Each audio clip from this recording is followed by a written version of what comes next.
Hi everyone, I'm going to be reading Chapter 6 of Gangsta Granny by David Williams. Chapter 6 Cold, Wet Egg. The Friday night would have been just as spectacularly dull as the last if Ben hadn't remembered to bring his magazine with him this time.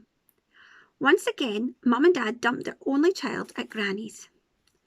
As soon as he arrived, Ben rushed past her into his cold, damp little bedroom, shut the door, and read his copy of the latest Plumbing Weekly from cover to cover. There was an amazing guide with lots of colour and lots of colour photographs showing how to install the new generation of combi boilers. Ben folded over the corner of the page. Now he knew what he wanted for Christmas.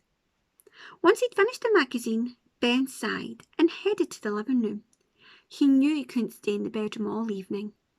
Granny looked up and smiled when she saw him. "Scrabble time!"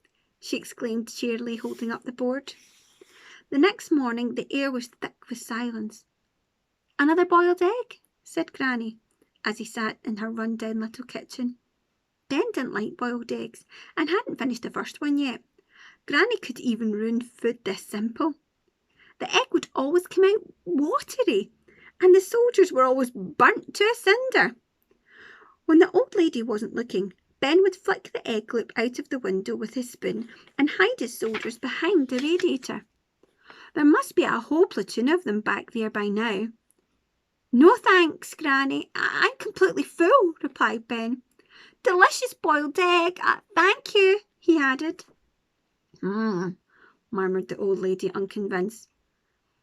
"It's a bit nippy. I'm just going to put another cardigan on," she said, even though she was already wearing two. Granny trundled out of the room, quaking and quacking as she went. Ben flicked the rest of his egg out of the window and then tried to find something else to eat. He knew that Granny had a secret stash of chocolate biscuits that she kept on the top shelf of the kitchen. Granny would give Ben one on his birthday. Ben would also help himself to one from time to time when his Granny's cabbage-based delicacies left him as hungry as a wolf. So he quickly slid his chair over to the cupboard and stood on it to reach the biscuits. He lifted the biscuit tin. It was a big silver Jubilee assortment tin from 1977 that featured a scratched and faded portrait of a much younger Queen Elizabeth II on the lid. It felt really heavy, much heavier than usual. Strange. Ben shook the tin a little. It didn't feel or sound like it had biscuits inside. It was like it had stones or marbles in it. Even stranger.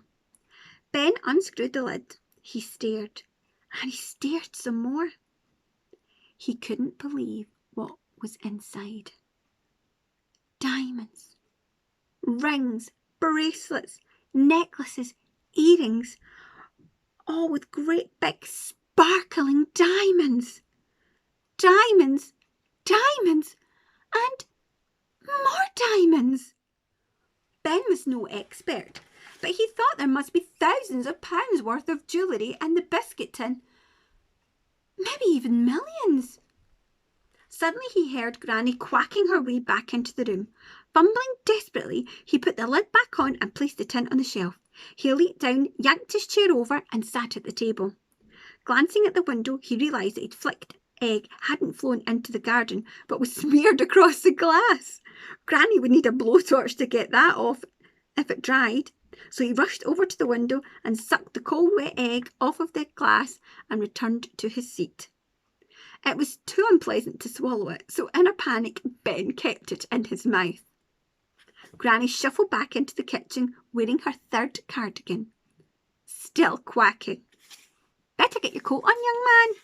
Your mummy and daddy will be here in just a tick," she said with a smile. Ben reluctantly swallowed the wet, cold egg. It slipped down his throat. Yuck, yuck, and double yuck.